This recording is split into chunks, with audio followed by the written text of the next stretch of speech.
नमस्ते बच्चों। आज मैं आप लोगों को क्लास 9 क्षितिज का पाठ उपभोक्तावाद की संस्कृति का मैं क्वेश्चन आंसर पढ़ाने जा रही हूँ।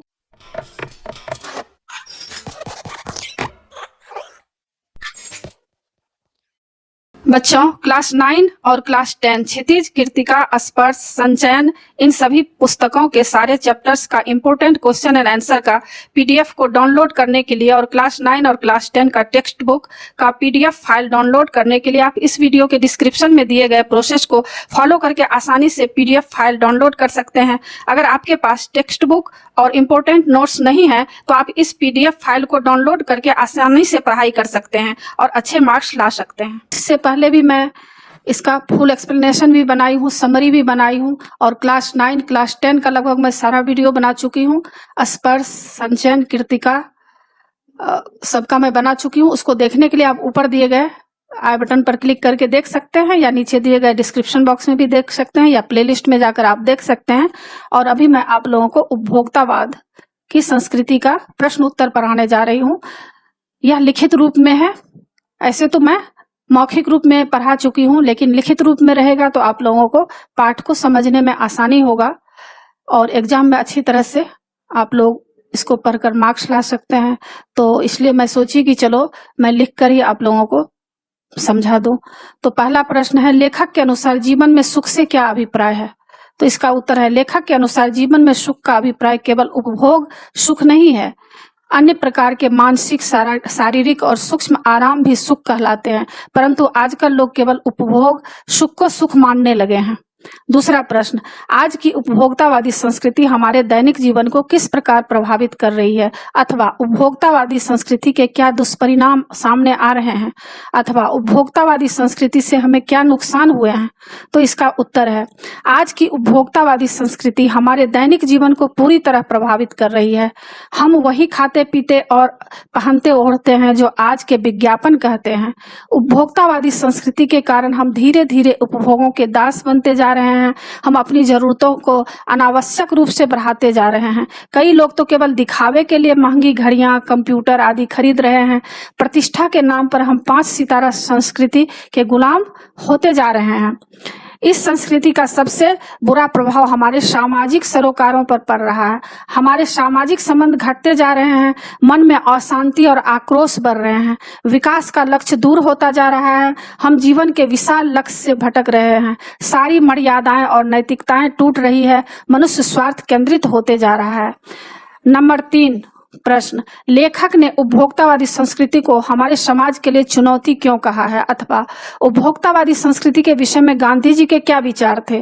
तो इसका उत्तर है, गांधी जी सामाजिक मर्यादाओं तथा नैतिकता के पक्षधर थे। वे सादा जीवन, उच्च विचार के कायल थे। वे चाहते थे कि समाज में आपसी प्रेम और संबंध बढ़े, लोग संयम और नैतिकता का आचरण करें। उपभोक्तावादी संस्कृति इस सब के विपरीत चलती है। वह भोग को बढ़ावा देती है और नैतिकता तथा मर्यादा को तिलांजलि देती है। गांधी जी चाहते थे कि हम भारतीय अपनी बुनियाद पर कायम रहें, अर्थात अपनी संस्कृति को न त्यागें, परंतु आज उपभोक्तावादी संस्कृति के नाम पर हम अपनी सांस्कृतिक पहचान को भी मिटाते जा रहे हैं। इसलिए उन्होंने उपभोक्तावादी संस्कृति को हमारे समाज के लिए चुनौती कहा है। प्रश्न नंबर 4 आशय स्पष्ट करने के लिए भी एग्जाम में आप लोगों को आएगा। तो पहला है क का, जाने अनजाने आज के माहौल में आपका चरित्र भी बदल रहा है और आप उत्पाद को समर्पित होते जा रहे हैं। तो इसका उत्तर है, उपभोक्तावादी संस्कृति का प्रभाव अत्यंत सूक्ष्म है। इसके प्रभाव में आकर हमारा चरित्र बदलता जा रहा है। हम उत्पादों का उपभोग करते करते उनके गुलाम होते जा रहे हैं। यहाँ तक कि हम जीवन का लक्ष्य भी उपभोग करना मान बैठे हैं। हम उत्पादों का उपभोग नहीं कर रहे हैं, बल्कि उत्पाद हमारे जीवन का भोग कर रहे हैं। अब दूसरा है आशय स्पष्ट करने के लिए ख का, कि प्रतिष्ठा के अनेक रूप होते हैं, चाहे वे हास्यास्पद ही क्यों ना हो। तो इसका उत्तर है, सामाजिक प्रतिष्ठा अनेक प्रकार की होती है। प्रतिष्ठा के कई रूप तो बिल्कुल विचित्र होते हैं, उनके कारण हम हंसी के पात्र बन जाते हैं। जैसे अमेरिका में लोग मरने से पहले अपनी समाधि का प्रबंध करने लगे हैं। वे धन देकर यह सुनिश्चित करते हैं कि उनकी समाधि के आसपास सदा हरियाली रहेगी और मनमोहक संगीत बजता रहेगा। अब रचना और अभिव्यक्ति के तहत भी आप लोगों को प्रश्न उत्तर रहेगा। तो प्रश्न नंबर 5 है, कोई वस्तु हमारे लिए उपयोगी हो या ना हो, लेकिन टीवी पर विज्ञापन देखकर हम उसे खरीदने के लिए अवश्य लालायित होते हैं, क्यों? तो इसका उत्तर है, टीवी पर आने वाले विज्ञापन बहुत प्रभावशाली होते हैं। वे हमारी आंखों और कानों को विभिन्न दृश्यों और ध्वनियों के सहारे प्रभावित करते हैं। वे हमारे मन में वस्तुओं के प्रति भ्रामक आकर्षण जगा देते हैं। बच्चे तो उनके बिना रह ही नहीं पाते। खाए जाओ क्या करें, कंट्रोल ही नहीं होता। जैसे आकर्षण हमारी लार टपका देते हैं, इसलिए अनुपयोगी वस्तुएं भी हमें लालायित कर देती है। अब प्रश्न नंबर 6 है, आपके अनुसार वस्तुओं को खरीदने का आधार वस्तु की गुणवत्ता होनी चाहिए या उसका विज्ञापन? तर्क देकर स्पष्ट कीजिए। तो इसका उत्तर है, वस्तुओं को खरीदने का एक ही आधार होना चाहिए, वस्तु की गुणवत्ता। मतलब वस्तु में गुण अधिक होना चाहिए। विज्ञापन हमें गुणवत्ता वाली वस्तुओं का परिचय करा सकते हैं, परंतु अधिकतर विज्ञापन भी भ्रम पैदा करते हैं। वे आकर्षक दृश्य दिखाकर गुणहीन वस्तुओं का प्रचार करते हैं। उदाहरण तया चाय की पत्ती के विज्ञापन में लड़कियों के नाच का कोई काम नहीं, परंतु अधिकतर लोग नाच से इतने प्रभावित होते हैं कि दुकान पर खड़े होकर वही चाय पत्ती खरीद लेते हैं, जिसका ताजगी से कोई संबंध ही नहीं है। हमें वाह ताजा जैसे शब्द के मोह में न पड़कर चाय की करक और स्वाद पर ध्यान देना चाहिए, वही हमारे काम की चीज है। प्रश्न नंबर 7, पाठ के आधार पर आज के उपभोक्तावादी युग में पनप रही दिखावे की संस्कृति पर विचार व्यक्त कीजिए, अथवा दिखावे की संस्कृति का हमारे समाज पर क्या प्रभाव पड़ रहा है, अपने शब्दों में वर्णन कीजिए। तो इसका उत्तर है, आज दिखावे की संस्कृति पनप रही है। यह बात बिल्कुल सत्य है, इसलिए लोग इन्हीं चीजों को अपना रहे हैं जो दुनिया की नजरों में अच्छी है। सारे सौंदर्य प्रसाधन मनुष्य को सुंदर दिखाने के ही प्रयास करते हैं।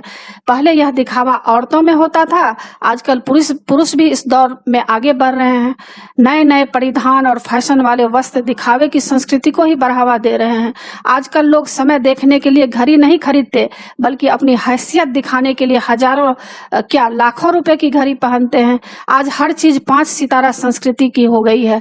खाने के लिए 5 सितारा होटल, इलाज कराने के लिए 5 सितारा अस्पताल, पढ़ाई के लिए 5 सितारा सुविधाओं वाले विद्यालय, सब जगह दिखावे का ही साम्राज्य है। यहाँ तक कि लोग मरने के बाद अपनी कब्र के लिए लाखों रुपए खर्च करने लगे हैं, ताकि वे दुनिया में अपनी हैसियत के लिए पहचाने जा सके। यह दिखावा संस्कृति मनुष्य को मनुष्य से दूर कर रही है। लोगों के सामाजिक संबंध घटने लगे हैं, मन में अशांति जन्म ले रही है, आक्रोश बढ़ रहा है, तनाव बढ़ रहा है, हम लक्ष्य से भटक रहे हैं। यह अशुभ है, इसे रोका जाना चाहिए। अब प्रश्न नंबर 8 है, आज की उपभोक्तावादी संस्कृति हमारे रीति रिवाजों और त्योहारों को किस प्रकार प्रभावित कर रही है? अपने अनुभव के आधार पर एक अनुच्छेद लिखिए। तो इसका उत्तर है, आज की उपभोक्तावादी संस्कृति हमारे रीति रिवाज और त्योहारों को भी प्रभावित कर रही है। हमारे त्योहार और रीति रिवाज बड़े समझबूझ के परिणाम थे, उनके कारण हमारी समाज रचना उत्तम रीति से चल रही थी, परंतु उपभोक्तावादी संस्कृति ने वहां आकर भी अपने पांव फैला लिए हैं।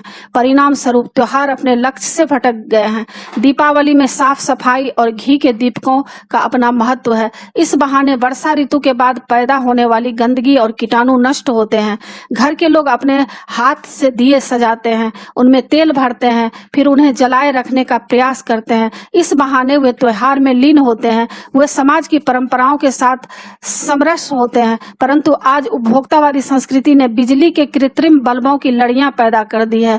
अब जो कुछ करना है बिजली कर्मचारी करेगा, आपको केवल पैसा खर्च करना है। पहले शादी ब्याह में सब रिश्तेदारों की अपनी भूमिका होती थी। लड़की वाले अपने हाथों से काम करते थे और बारात का जमकर स्वागत करते थे, परंतु आज सारा काम बैंक्वेट हॉल या होटल के कर्मचारी कर देते हैं। शादी का उत्साह एक रस्म में बदल चुका है, कुछ करने धरने को नहीं रहा। इससे जीवन में वैसी खुशी और ताजगी भी नहीं रही। सचमुच उपभोक्तावादी संस्कृति ने हमारे जीवन रस को सोख लिया है। अब भाषा अध्ययन के तहत भी प्रश्न आ सकता है कि धीरे धीरे सब कुछ बदल रहा है। इस वाक्य में बदल रहा है क्रिया है, कैसे हो रही है? धीरे धीरे। यहाँ धीरे धीरे क्रिया विशेषण है। जो शब्द क्रिया की विशेषता बताते हैं क्रिया विशेषण कहलाते हैं।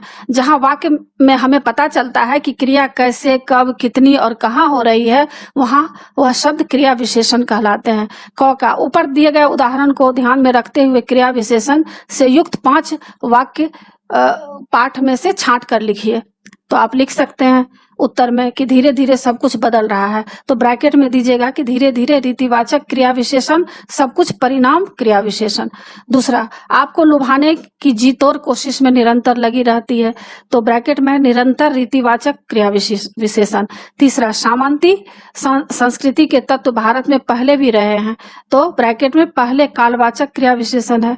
अब चौथा, अमेरिका में आज जो हो रहा है कल वह भारत में ही आ सकता है, तो इसके ब्रैकेट में देंगे कि आज कोमा कल कालवाचक क्रिया विशेषण। पांचवा, हमारे सामाजिक सरोकार में कमी आ रही है, यह कौन है? परिणामवाचक क्रिया विशेषण।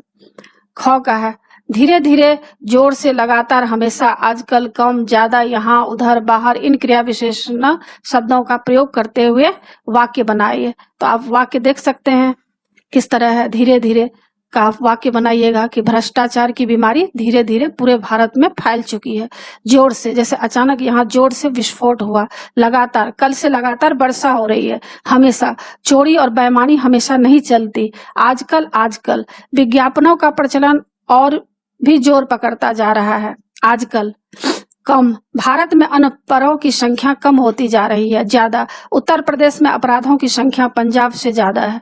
यहाँ, कल तुम यहाँ आकर बैठना। उधर, मैंने जानबूझकर उधर नहीं देखा। बाहर, तुम चुपचाप बाहर चले जाओ।